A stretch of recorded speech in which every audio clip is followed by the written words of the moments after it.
What's going on, everyone? Donovan here, the Donovan Show.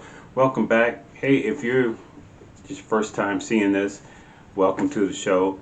I talk a lot about just thoughts and stories of my life, and I'm adding more as we go along here. But I want to welcome you. If you haven't subscribed yet, please like, comment, subscribe if you like the material I'm putting out there. But let's get to this life page today. So, a couple years ago, and I want to share this because it's recent and it's proven a point at the end as to look back. But a couple years ago, I was in between jobs and I was looking for a new job, searching for work. And you know how uh, you decide, okay, I know how to do this and that, and you kind of just want to stay in a particular realm of what you know to do, not really stretch yourself too much. Um, but you kind of just want to just get some more work somewhere. So that's what happened with this particular time. I was looking for new work, and I was looking and looking, and some things didn't work out, and I landed a job with the school district doing custodian work, and it was a different type of assignment. It was I was pretty much, I would say, a firefighter for an elementary school lunch program, just watching the kids, monitoring the kids, kind of in between switching the tables, cleaning up, picking up stuff, spill, whatever happens, I'm there to catch it, to, you know, just be there to take care of the kids. When I first got hired for the job, it was just really cool people there, from the supervisor that interviewed me to the manager that actually hired me and trained me a little bit and what to do, the staff of the school, the principal, everybody's cool.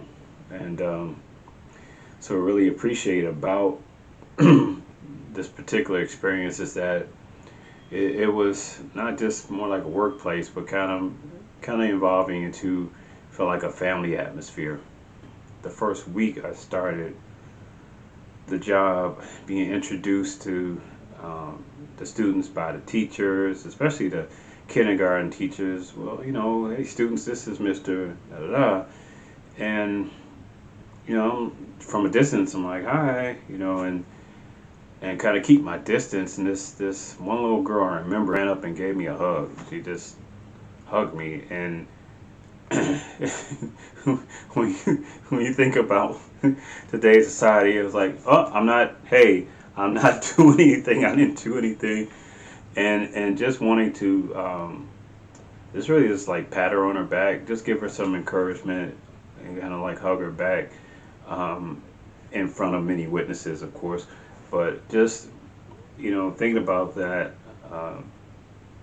When you go to certain jobs, the training, it's like this hypersensitive training, and when you get to a job, it kind of comes down to common sense and and respect for others, more than this kind of super cautious um, training of sorts. So, and I'm not saying that to badmouth anyone's training. You want to be careful around kids. You want to have work environments that are respectful of others and definitely protect others. During the Collins experience, and I would like to say it was a time that I went to go see Phil Collins perform, but that hasn't happened yet, or maybe something else, but that hasn't happened yet. But it's just my experience being at this place, this wonderful place, this wonderful elementary school where I just had a chance to experience some things. And um, you're working every day, and you see the teachers just giving their all, just and how wonderful they are, and the grades, and interacting with the teachers, interacting with the principal, see how hard he works, see how the interaction between him and the teachers, seeing the interactions between the lunch staff and the students. This is a great experience. And of course, during the stressful times, just how all of us work together as a staff, as a people, and I ate there, guys. I ate more probably than I should. I mean, I there were times where the parents brought stuff, and staff would be pretty much like, we got too much left over. You have some, you eat it up, and it was just new foods to try and things like that, and wait to watch, so to speak. But because you're eating a lot, and those just cool times, and just Christmas time rolled around, and we got invited to the Christmas party, and just even that atmosphere, all the teachers, principal, and we're all playing games, kind of, I don't want to say charades, but kind of sort of like that, where you to guess certain things, and you're on a team. And that was so much fun. That was so much fun. Then, kind of going towards the new year, um, I was walking in one of the classrooms talking to a teacher, and so I saw she's preparing her lessons and writing things up on the board for you know the students to do in the near future. And I saw the word poetry up there, and it just triggered me. I was like, oh, she's going to teach them. They're going to do a unit on poetry. That's so cool. And so I didn't want to say anything. I didn't want to say anything. I didn't want to say I was a writer. Didn't want to say I've written some poems. Didn't want to say I published a book. I didn't want to say that for some reason. And I felt like I should just be quiet. And it kept bugging me. I felt like God was saying, you need to say something. And I'm like, why? But I later found out the reason. And so when I spoke up and mentioned that, oh, you're doing poetry, that's great. I'm a writer, I do poetry. And that sparked a conversation, something I wasn't ready for, and something I should have known was coming up. Because when I said that, that's what I do, that's what I've done, the teacher basically said, oh, well, can you write a poem for the class?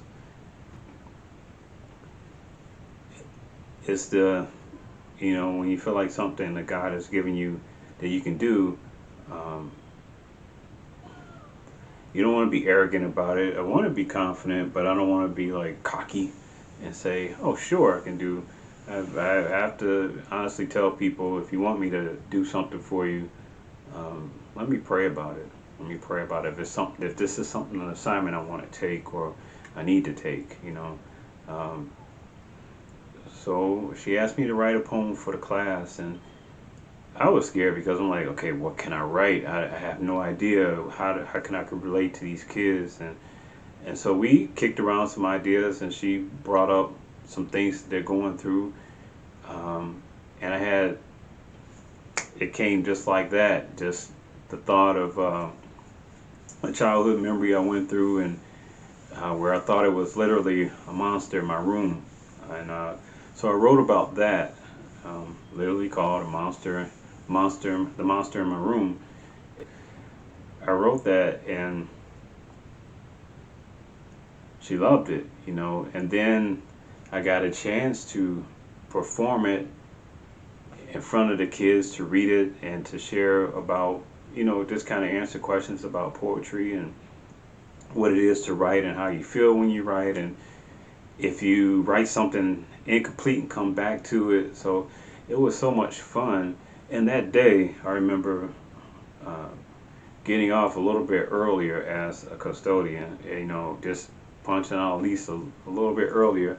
I went to my car, and I just kind of got into speaker mode, into, writer mode, and I came back to the building and walked back in the building as a poet, as a writer, ready to speak to the children and share an experience and have an experience with them.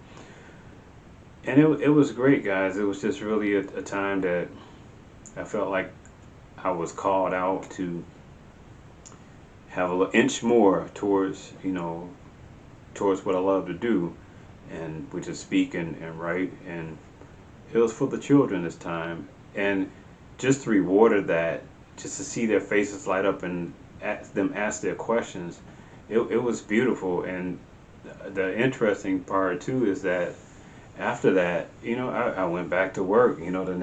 Pretty much the next day, the next week, I'm the janitor, I'm the custodian, so I come back to school and I'm serving during lunchtime. I'm helping kids. I'm the firefighter, the custodian firefighter, and these girls, these kids, they just look at me in a different way. They like, I wrote a poem and it's sad or it's happy, and is that okay? And just I'm like, yeah, that's fine. Get your expressions out there.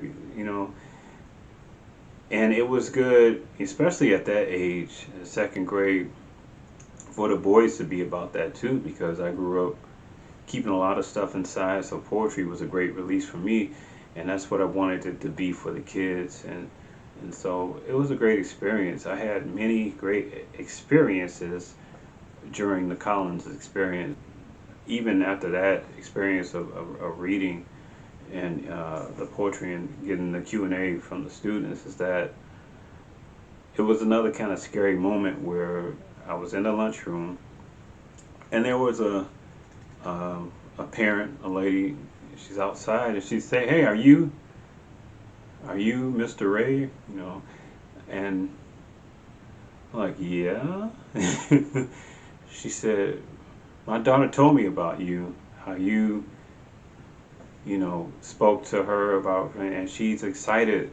And I was like, "Yes, that's it." Now I may not want to be a teacher full term or full time and things like that, but it was a great experience just to talk to the children and have that experience. And it was a great experience to work there and the people there. Looking back, if I didn't take the step to open up my mouth and speak about what I've done, and not in a cocky way, and share what I've done, it wouldn't have gave me a moment to build upon. Talking to the kids and having a moment, that was great. And it was a great time, and I want to have more times like that where I can speak to the kids and share with them. They can be expressive with poetry. They can be expressive with words. They can be expressive and not hold things in. That experience of reading to the kids, that was in January of 2020, and boom, the following month, kind of stuff broke loose with COVID, and we weren't meeting, we weren't going to work, and we weren't seeing the kids anymore, and it was just a weird experience of going back and forth. But it also kind of brought me to the conclusion that I had another job, so I was doing two jobs, and coming back to that job was a second job, and so there was a turmoil in me that I knew I wanted to speak. I knew I wanted to write, get back into writing, get back into being my passion work somehow, and the thought of the channel came up. The thought of my son, the thought of a book I was reading, just the thought of that came up, is start a YouTube channel. Whether yay, no, nay or yay, whether people like you or not, put your stuff out there.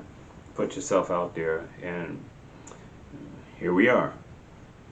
And I share this to say that there are a lot of times where it seems like life just goes, it's just going, and we're bored, or we feel like we're locked down in a mundane moment.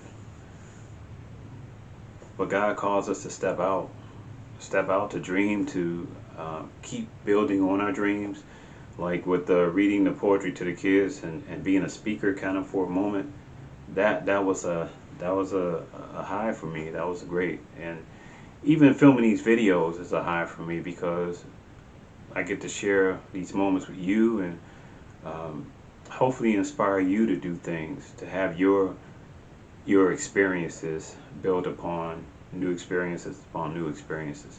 So I wanted to share that today, guys. The Collins experience, just about a great place I worked, and how opportunities led to opportunities, and help me decide to start this channel and just really go for working on my passion more of writing and speaking. So I hope that you work on yours, and what that may be. I know you're out there and you're feeling drained and you wonder what's next. And if that was during COVID, guys, the height of what was going on with COVID was the beginning. You know, what now? What's now for us? What's next for you? What's next for me? We got to pursue it, and with God's direction, live it. Guys, that's my life page for today, the Collins Experience. I hope you liked it. If you like the content, like, comment, subscribe. Donovan out. Peace.